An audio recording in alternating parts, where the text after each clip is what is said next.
So may I invite the next speaker, Dr. Rajan Saxena, to talk on HCC with portal vein thrombosis. Management, is it the same disease or a different biology?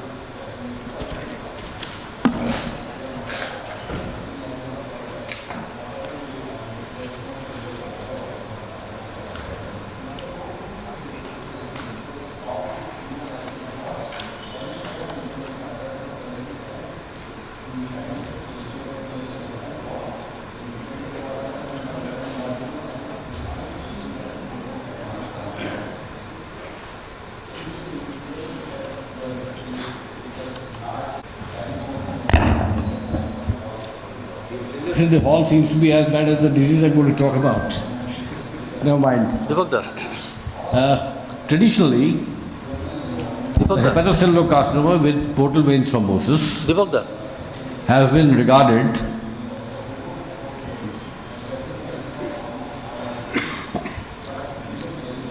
as an advanced disease and been treated like one.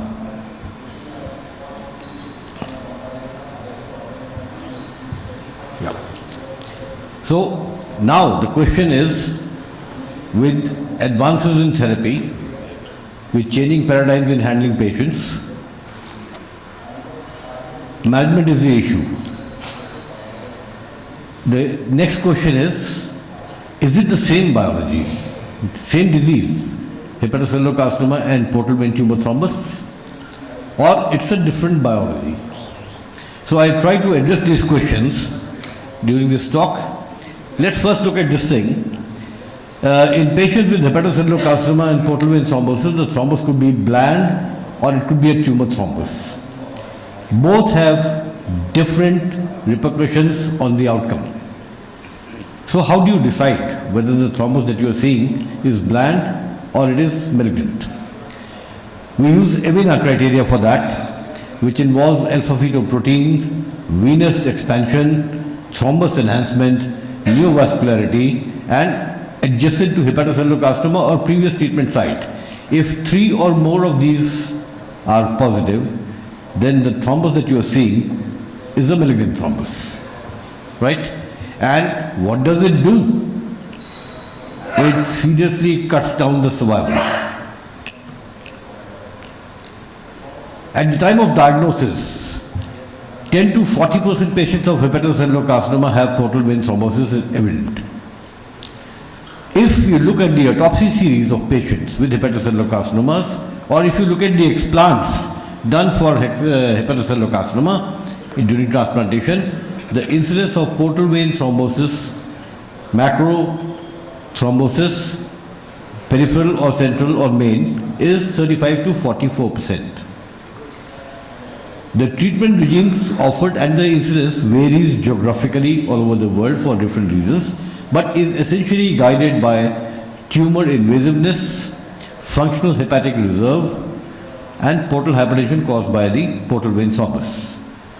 Regardless, if you put this category of patients into the best supportive care, which is what is the international recommendation for this advanced disease, the overall survival with the best supportive care is only 4 to 6 months.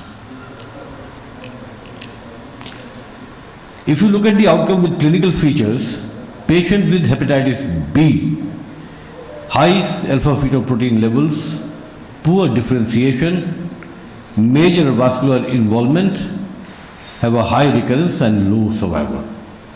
Whereas hepatitis C virus disease, alcoholic liver disease, low alpha-fetoprotein levels, a well to moderately differentiated tumor with minimal vascular invasion or no vascular invasion has a much better survival. The point to be remembered is, greater the portal venous thrombosis, poorer the outcome.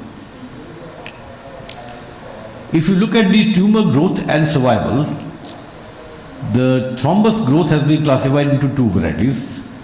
The rapid growth, which is more than 1 millimeter per day, and the slow growth, which is less than 1 millimeter per day. And it immediately translates into a significant drop in survival and overall survival and disease-free survival.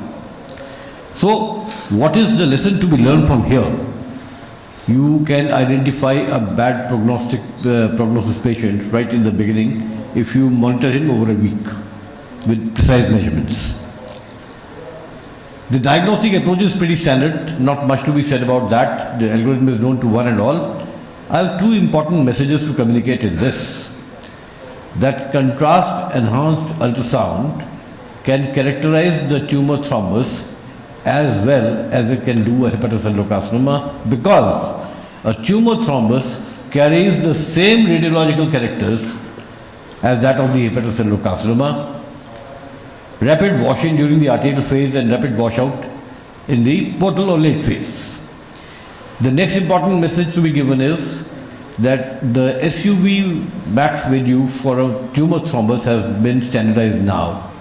Anything more than 3.35 is very strong indication of the thrombus being a tumor thrombus. Needless to say that cytological evidence and that remains the final gold standard for that comparison. The portal vein thrombus in HCC has been classified by two different groups. The Japanese have classified into 4 categories. They call it VP1, 2, 3 and 4. VP1 is tumor thrombus distal to the second order branches.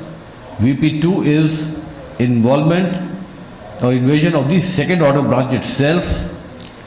VP3 is thrombus in the first order branch, that the right or left hepatic left portal vein, main. And VP4 is tumor thrombus in the main portal vein or portal branches contralateral to the side on which the hepatocellular carcinoma exists. In China, they added a different classification, Cheng's classification. They found 1-0 where the tumor is found not grossly but only on microscopy. Type 1, where there is a segmental or sectoral branch of portal vein involved. Type 2 is right portal vein or left portal vein. Type 3 is the main portal vein.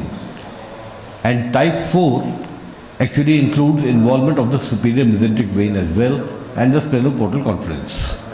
How does this translate into the outcome for patients? Look at the therapeutic armamentarium. You have local therapy, you have loco-regional therapy, you have systemic therapy. The local therapy could be surgical, it could be ablative by the other techniques, or transplantation, right, which is direct assault on that thing. The radiotherapy could involve 2 different varieties, 3D conformational radiotherapy or external beam radiotherapy. And then the local regional therapies could include TACE, TARE, CERT and HAIC. The systemic therapy would include targeted therapy using tyrosine kinase inhibitors or immunotherapy. So all these things are used in the management of hepatocellular carcinomas with portal vein thrombosis, either to downstage the disease or to prevent recurrence following resection, if you are feasible with that, or even used for palliation. This is a little more than best supportive care, but they are useful there.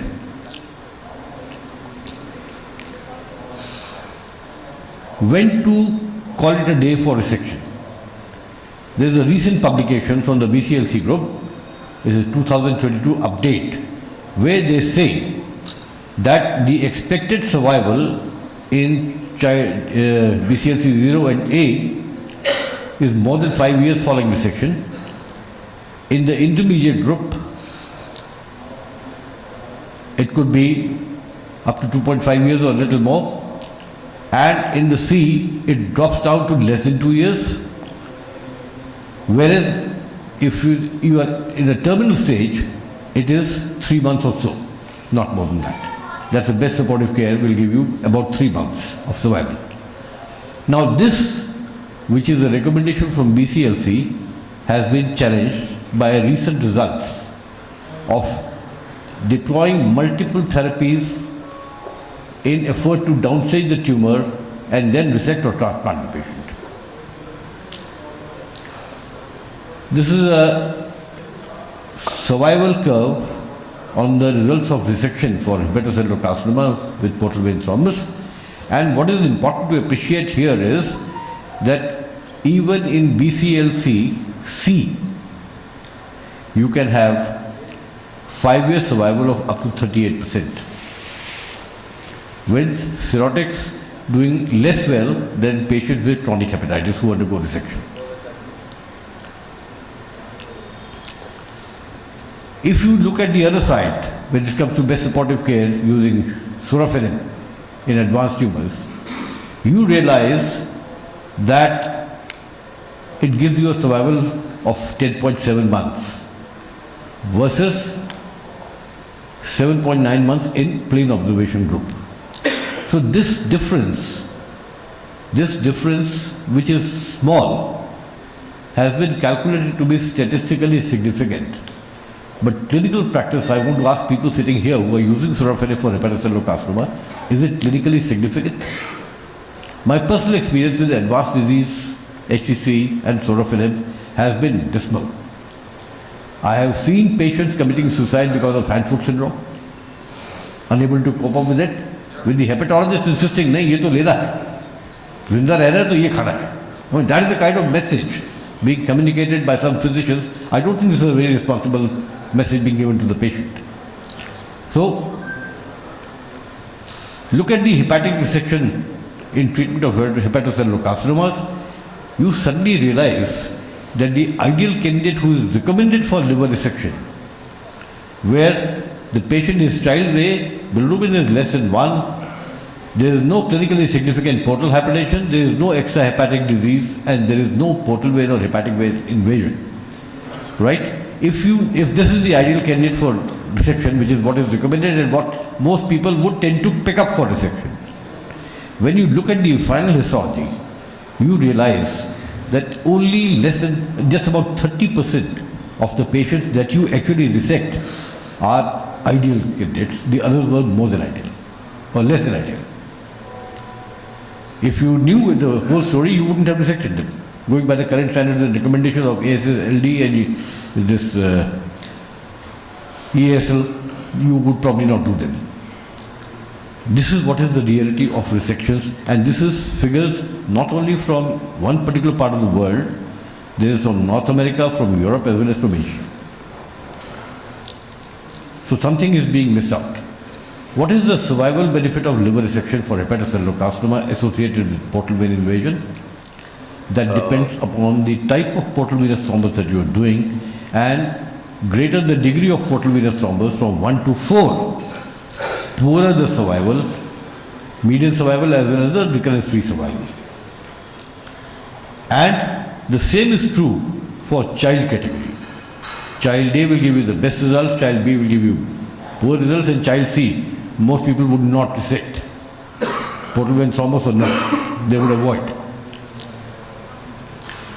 If you look at the resection results with portal vein thrombosis as the baseline for analysis, the hazard ratio for death associated with liver resection for hepatocellular carcinoma with portal vein thrombosis, the study in Hepatology 2016 clearly brings out that patients with type 4 portal vein thrombosis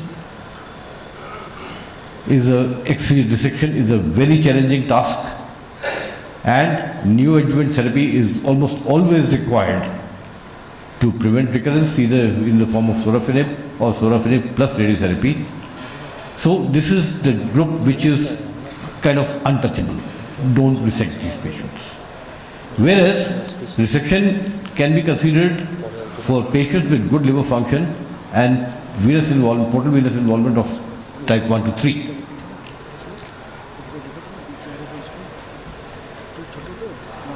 The Cheng's classification, which comes from the Eastern Hepatobiliary Surgery Hospital, analyzed total bilirubin, alpha-fetoprotein, tumor diameter, and presence or absence of satellite lesions, and developed a score, which is EHBH PVTT score, And after doing a multicentric study, randomized study, a multicentric trial study, they concluded that patients with a EHBH PVTD score of 3 or less can be taken up for a safe liver resection, but anything more than that is not a candidate for liver resection. And the study is very ably supported. The survival curves are very, very interesting. Now, the issue of preventing recurrence. You would have heard a lot of things being used. We reviewed interferon, acyclic retinoid, lipidol iodine, iodine 131, and tumor vaccine can improve survival following resection. The truth is, can and may are two words very frequently used in reporting results of these solutions, suggested solutions. The latest report of altering the immune microenvironment of the tumor with dual PD-L1 and VEGF blockade could actually be effective in reducing hepatocellular carcinoma recurrence by creating a more immune favorable microenvironment. The whole study is yet to be concluded, but the results are very encouraging. Now, coming to liver transplantation in portal vein tumor thrombosis. Conventionally, this entity was regarded as a no for taking up the patient for liver transplantation for the simple reason that vascular invasion was almost thought synonymous with systemic disease. And there is no denying that it can still happen, but what has been done to convert a systemic disease into a controlled local disease is what makes the job more interesting. It is possible to downstage the tumor and the portal vein thrombus involvement and confirm that your thrombus has disappeared, and once the thrombus is cleared, these patients can be taken up for liver transplantation with excellent results, which have been reported from India. One of the best series comes from Medanta, Dr. Soin's group, and one of our participants is sitting here and he will vouch for it. The issue is, if there is no portal tumor thrombus. That is time up already. Can you please rush through? I'll finish in 3 minutes. The recurrence rate is 23%. After downstaging the portal vein tumor thrombus, the recurrence rate is 24%. And if there is no downstaging of the portal venous tumor thrombus and you do a transplant, the recurrence rates are as high as 48%. These are the other groups which have reported results following transplantation in portal venous thrombosis. But it's encouraging to realize that you have 5-year survivals hitting 52% following transplantation. That is the most encouraging thing. Otherwise, all these patients would have been condemned to best supportive care and would have lived 3 to 4 months and no more. So that's an encouraging development. Needs further insights and more work before the final thing is said about it. But the future is hopeful. Coming to radiotherapy, well, it has been used and tried with partial response in half and complete clearance of thrombus and lump.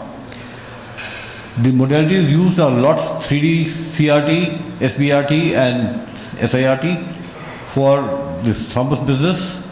The best results and highest response rates have been reported with SBRT.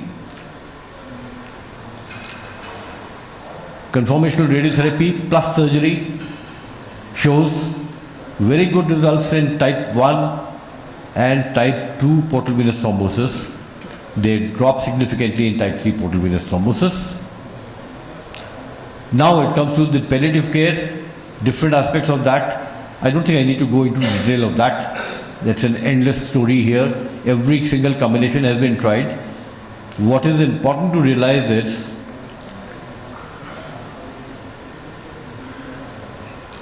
that TACE, which was thought to be contraindicated in the face of portal vein tumor thrombus, is being attempted with encouraging results in the face of it. the risk of hepatic infarction and worsening liver function notwithstanding, and it has helped in downgrading the disease. There is an Indian study on taste which shows that patients with child PU A and B status, A better than B, with portal vein thrombosis, branch portal vein thrombus better than main portal vein thrombus, can have encouraging results with taste. The survival of not years, but in terms of it, you have 3% complete response, you have 4% complete response, 91% partial response amongst a total of 73 cases. Sorafenib plus hepatic artery infusion of oxaliplatin gives better survival results than sorafenib alone. In advanced hepatocellular carcinoma, sorafenib adds a small quantum of months at a huge cost of adverse reactions to the patients, and it is open to people with experience whether they would love to do it or not. So what is now becoming the first line drug for cancer, advanced hepatocellular carcinoma is lenvatinib, which is showing a much better response rate and toxicity profile as compared to sorafenib, and the objective response rates and the disease control rates with lenvatinib are far superior to that with sorafenib, and they portend to give a good quality of life to the patient. Sorry, Dr. Saxena, we might have to wrap up the session. Okay. You can Let me close. I'll go straight down to the closure part. One small thing about the whole armamentarium management guidelines. You will look at this side and you will realize that resection is coming only from Southeastern Asia in this group of advanced disease. The rest of it is limited to best supportive care. US, Europe, they are not venturing into this, and encouraging results are coming only from the Asian continent. I'll finish off by saying that the story of evolution of treatment of hepatocellular carcinoma with portal vein thrombosis is that of a boy who saw under a scorching sun numerous fish were stranded on the beach after a receding tide, waiting to die. The child picked these fish one by one and put them back into water. An old man asked the child, "There are so many of them, who cares for one or two fish?" And while throwing the fish into water, he said, "This one does, and the other one also cares." So, the hepatic surgeons are like the child who rescued the dying fish. From best supportive care, leading you with this expression, to a giggling after liver transplantation, is a long journey, well covered, and is opening more frontiers for the future. Portal vein tumor thrombosis is an aggressive tumor biology, carries a poor prognosis overall. Treatment is feasible with meaningful survival. Resection or transplantation remains the best modality of treatment for this wherever possible. Systemic therapy is a must to prevent recurrences, and it's not the same disease in all.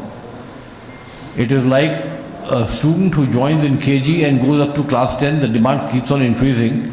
So a simple HCC without portal vein thrombus and a small lesion in one lobe is like a KG student or nursery student, and the one with the tumor thrombosis class 12 student who is going berserk and beyond control needs multimodality therapy for that.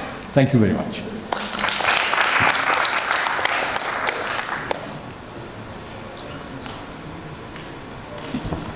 Thank you very much for your excellent and elaborate talk on this one. One or two questions from the floor. We are running short of time. Excellent presentation, sir. Just wanted to clarify, because for the rest of the people, the difference here is not only between HCC whether you straight away go for transplant. So it is VP1, VP2 versus VP3 and VP4. So VP1 and VP2 probably will have a better survival whether you resect or you do transplant. So surgical outcome is far better in VP1 and VP2. And VP3 and VP4 are the cases which probably will need to go for supportive care. Even in supportive care now, a lot of the old papers are with sorafenib, but now with lenvatinib coming in and bevacizumab also, there are a lot of trials coming up. So maybe we'll have some more data and the outcome in next coming years. So I thought that the final message shouldn't be that all portal vein thrombosis with SCC should be operated or transplanted. VP1, so they need to be categorized into VP1, VP2, and if they are in VP1, VP2, they are more suitable with a better outcome in terms of surgery. No, I said very Compared to clearly, 3 and 4. portal vein thrombus, if it's being considered for transplantation, has to be downstage. The thrombus has to disappear. And that can be monitored very easily with a PET scan. Okay, so I thought somewhere we probably didn't come out that. Thank you for highlighting it again. Thank you, For sir. the audience, it must be realized that this is downstageable disease. If you are contemplating a transplant, please downstage it and don't do it without that. I showed you what are the recurrence rates following no downstaging and with portal vein tumor thrombus transplanted, very high recurrence rates. That is not the game you are playing for. Yeah, it was made clear. Right, sir. Thank you, sir. Thank you. Thank you. We'll close this.